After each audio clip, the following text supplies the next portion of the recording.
తెలంగాణ 4 కోట్ల ప్రజల ఆకాంక్ష 60 సంవత్సరాల పోరాటం వీటన్నింటిని గుర్తుపెట్టుకొని మరి తెలంగాణ ప్రజల ఆకాంక్ష ఆత్మగౌరవాన్ని గుండెల్లో పెట్టుకొని తల్లి సోనియా గాంధీ గారు మనకు ఈ రోజు తెలంగాణను ప్రకటించిన సందర్భంగా వారి బర్త్డే కూడా ఈ రోజే ఉండడం మనందరికి కూడా చాలా సంతోషం. వారికి సందర్భంగా పుట్టినరోజు శుభాకాంక్షలను కూడా తెలియజేస్తా ఉన్నాను అధ్యక్ష. ఈరోజు జరుగుతున్నటువంటి విగ్రహావిష్కరణ కార్యక్రమాన్ని ఆయా పార్టీలు వాళ్ళ సొంత ఎజెండాను ఈ విగ్రహం చుట్టూ, ఈ తల్లి విగ్రహం చుట్టూ రాజకీయాన్ని చేస్తున్నటువంటి పరిస్థితి మనం చూస్తూ ఉన్నాం. ఈనాడు పెడుతున్నటువంటి తల్లి తెలంగాణ విగ్రహంలో మరి తెలంగాణ ప్రజల అస్తిత్వము, ఆత్మగౌరవం, పోరాటము, శ్రమైక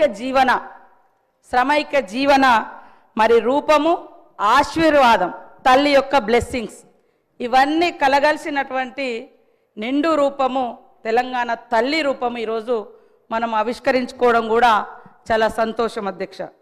ఇందాక బీజేపీ వాళ్ళు కానీ బయట బీఆర్ఎస్ వాళ్ళు కానీ మాట్లాడుతున్నది తెలంగాణ తల్లి విగ్రహాన్ని మారుస్తున్నారని. అయ్యా, ఇప్పటి వరకు అధికారికంగా 10 సంవత్సరాల కాలం నుంచి మరి ఎక్కడైనా అధికారికంగా తెలంగాణ తల్లి విగ్రహాన్ని ఆవిష్కరింపచేసిర్రా? కేవలం వాళ్ళ పార్టీ రూపాలు, వాళ్ళ జెండా రూపము, మరి కేటీఆర్ చెల్లికి దేవతా విగ్రహ రూపాన్ని ఇచ్చుకుంటే ఎట్లా ఉంటుందో ఆ రకమైనటువంటి విగ్రహాలను వాళ్ళు పెట్టుకొని దాన్ని తెలంగాణ తల్లిగా వాళ్ళు ఇన్ని రోజులు ప్రజల మీద రుద్దిండ్రు. కానీ ఈరోజు మనము పెట్టుకునేది సాటి తల్లులు, చెల్లెలు, అమ్మలు ఎట్లా ఉంటారో తెలంగాణ బిడ్డల యొక్క అస్తిత్వం ఎట్లా ఉంటుంది అనే రూపాన్ని మనం ఈరోజు ఇచ్చుకోవడం జరుగుతూ ఉంది.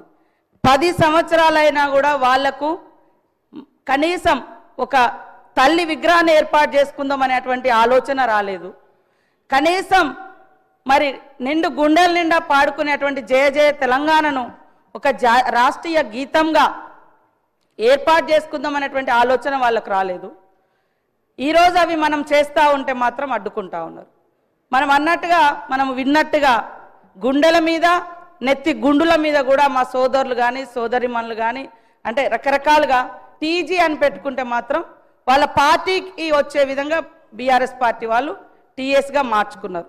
మరి తెలంగాణ ఉద్యమంలో టీజీ అని పెట్టుకున్నది వాళ్ళ అధికారానికి రాగానే వెంటనే టీఎస్గా మార్చుకున్నప్పుడు మా సోదరులు ఎవరు కూడా మరి వాళ్ళే అధికారంలో ఉన్నారు, కేంద్రంలో ఇక్కడ కూడా ఉన్నారు బీజేపీ వాళ్ళు, కనీసం మాట్లాడలేకపోయారు. ఈరోజు ప్రజల ఆకాంక్షను ఆవిష్కరింపజేసే విధంగా జరుగుతున్న దాన్ని మాత్రము రాజకీయం చేస్తున్నారు. ముఖ్యంగా మేము తెలంగాణ కోసమే పుట్టినాం, తెలంగాణ కోసమే చేస్తామని చెప్పినటువంటి ఈనాటి బీఆర్ఎస్ పార్టీ తెలంగాణ పేరుతోటి అధికారంలోకి వచ్చిన తర్వాత ఇక ఈ రాష్ట్రంలో మాకు ఎదురేం లేదు, ఇక మేము దేశమంతా వ్యాపిస్తాం కాబట్టి భారత రాష్ట్ర సమితి అని కూడా తెలంగాణ అనేటువంటి పదాన్ని కూడా వాళ్ళు తొలగించారు. వాళ్ళు ఇవాళ మళ్ళీ తెలంగాణకు వ్యతిరేకం, తెలంగాణ అస్తిత్వానికి వ్యతిరేకం. అయ్యా, వేరే వాళ్ళు పాట రాస్తే మీరు రాష్ట్రీయ గీతంగా మనసొప్పలేదు పెట్టడానికి. కనీసం ఒక్కరోజు కూడా స్కూళ్ళల్లో, బళ్ళల్లో, గుళ్ళల్లో ఎక్కడ కూడా ఆ యొక్క గీతాన్ని మీరు వినడానికి కూడా ఇష్టపడలేదు. ఈరోజు మా అందరికి గర్వంగా కూడా ఉంది.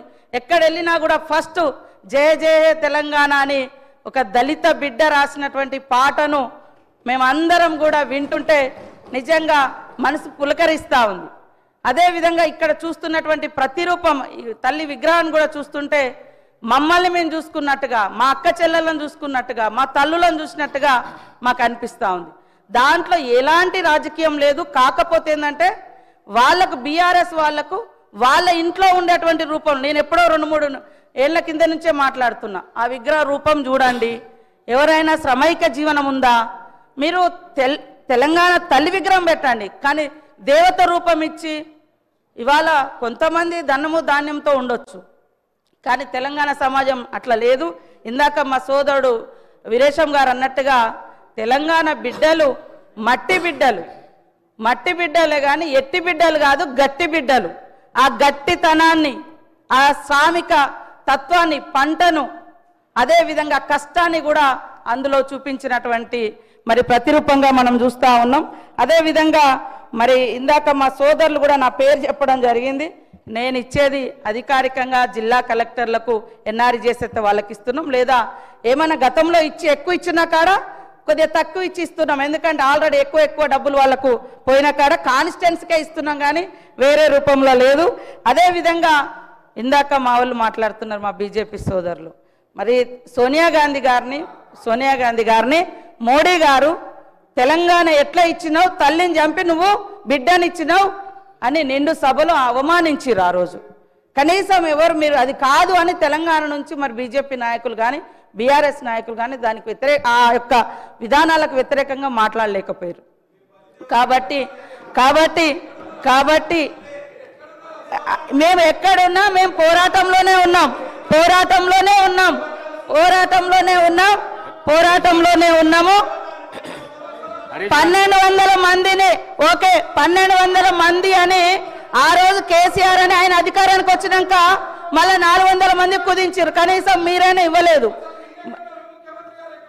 ఎక్కడ ఉన్నామనేది అంటే మేము ఎక్కడున్నాం, ప్రజలలో ఉన్నాం, పోరాటంలో ఉన్నాం. తెలంగాణ ఉద్యమంలో నేను కూడా జైలు వేసిన 7 రోజులు ములుగు కేంద్రంగా నిరాహార దీక్ష కూడా చేసినాం.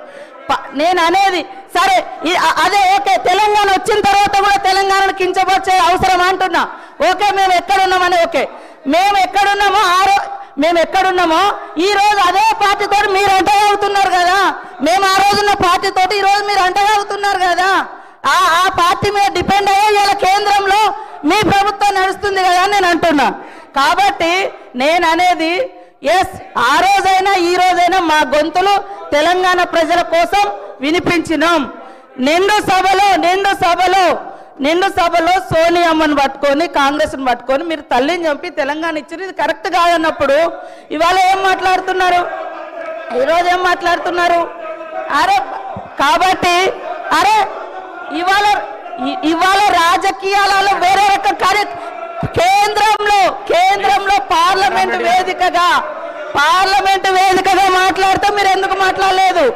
పార్లమెంటు వేదికగా 10 ఏళ్లలో జాతీయ గీతం రాకుండా రాష్ట్రీయ గీతం రాకుండా మీరు ఎందుకు మాట్లాడలేదు? కాబట్టి ఇవాళ తెలంగాణ ఇవ్వడాన్ని మీరు వ్యతిరేకించారే, తెలంగాణ ఇవ్వడాన్ని మీ మోడీ గారు వ్యతిరేకించారు. తెలంగాణ ఇవ్వడాన్ని మీ మోడీ గారు వ్యతిరేకించారు. కాబట్టి అధ్యక్ష కాంగ్రెస్ ప్రభుత్వం అధికారంలోకి వచ్చిన నాటి నుండి కాంగ్రెస్ ప్రభుత్వం అంటేనే మహిళల్ని గౌరవించే ప్రభుత్వం. ఇందిరాగాంధీ గారి కాడ నుంచి ఈ రోజు మహిళలకు ఇచ్చేటువంటి సంక్షేమ పథకాలన్నీ కూడా మహిళలను ఏ సమాజం అయితే మహిళ అభివృద్ధి జరుగుతుందో ఆ సమాజం అభివృద్ధి చెందినట్టుగా ఏదైతే మనం కొనబద్ధంగా తీసుకుంటామో ఆ విషయాన్ని మరి డాక్టర్ బిఆర్ అంబేద్కర్ గారు చెప్పిన పద్ధతిలో ఈనాటి గవర్నమెంట్ కూడా మహిళల యొక్క సంక్షేమం కోసం మొదటి నుంచి లాస్ట్ ఇయర్ ఇదే డిసెంబర్ 9th రోజు ఇదే అసెంబ్లీ వేదికగా ఇదే అసెంబ్లీ పక్కన మరి ఉచితంగా బస్సు ప్రయాణాన్ని కూడా మనం మహిళలకు ప్రారంభించిన రోజు అధ్యక్ష. ఈ రోజు వరకు 4,000 కోట్ల రూపాయలను ఉచిత బస్సు ప్రయాణానికి మనం ఖర్చు పెట్టడం జరిగింది. ఈ సందర్భంగా 118 కోట్ల మహిళా ప్రయాణాలు జరిగింది. నష్టాలలో ఉన్నటువంటి బస్సును ఆర్టీసీని ఈరోజు లాభాల్లోకి తీసుకొచ్చే ప్రయత్నం చేస్తూ ఉన్నాం. అదేవిధంగా గతంలో కాంగ్రెస్ ఉన్నప్పుడు దేశంలో 450-500 గ్యాస్ ఉంటే బీజేపీ వచ్చిన తర్వాత 1200 పెంచింది. ఇప్పుడు మా సోనియమ్మ గారి యొక్క ఆదేశానుసారం సీఎం రేవంత్ రెడ్డి గారు మా క్యాబినెట్ అంతా కూర్చొని మరి ఏదైతే వాగ్దానం చేసినామో 500కే మేము గ్యాస్ ఇస్తా ఉన్నాం. పేదింటి బిడ్డలకు కూడా గుడిసెలో వెలుగు నింపాలని ఉచితంగా 200 యూనిట్ల కరెంటు కూడా ఇస్తా ఉన్నాం. మీరు 10 ఏళ్లలో రైతులకు రుణమాఫీ చేయలేదు, తీసుకొస్తానన్నటువంటి బ్లాక్ మనీ తీసుకురాలేదు, 2 కోట్ల ఉద్యోగాలు ఇవ్వలేదు. ఇవన్నీ 11 ఏళ్ళైనా మీరు చేయలేదు. 1 ఇయర్లో చేయలేదు అనడం ఎంతవరకు, ఇదంతా మాట్లాడము ఎంతవరకు కరెక్ట్ సార్? కాబట్టి ఇది విగ్రహానికి సంబంధించినటువంటి సభ, విగ్రహావిష్కరణ ఈరోజు జరుగుతున్నటువంటి సమావేశము. సీఎం రేవంత్ రెడ్డి గారు ఇవాళ విగ్రహావిష్కరణకు సంబంధించినటువంటి ఇన్విటేషను స్టేట్మెంట్ ఇవ్వడం జరిగింది. దాని నుంచి డైవర్ట్ చేసి రాజకీయాలు మాట్లాడుతున్నారు. అందుకనే నేను మాట్లాడాల్సి వచ్చింది. కాబట్టి ఈరోజు మనం ప్రతిష్ఠింప చేసుకునేటువంటి తెలంగాణ తల్లి విగ్రహం ప్రతి ఇంట్లో ఒక ఆడపడుచు విగ్రహం లాగా మాకు కనిపిస్తుంది. కాబట్టి మీ ఇందాక నేను మండలికి పోయినా బీజేపీ సభ్యులు 100% సపోర్ట్ చేశారు. ఇక్కడ మాత్రం వీళ్ళు కావాలని రాజకీయం చేస్తున్నారు. బీఆర్ఎస్ వాయిస్ బీజేపీ వాయిస్ ఒకటే అనేది స్పష్టమవుతుంది. వాళ్ళు బయట చేస్తారు, మీరు లోపల చేస్తారు, అంతకంటే తేడా లేదు. కాబట్టి ఈ విగ్రహాన్ని తెలంగాణ అస్తిత్వ విగ్రహం ఇది. అందరూ సంతోషంగా ఈ సభలోకి రావాలి, విగ్రహావిష్కరణ సభలోకి రావాలని కోరుతా ఉన్నాను.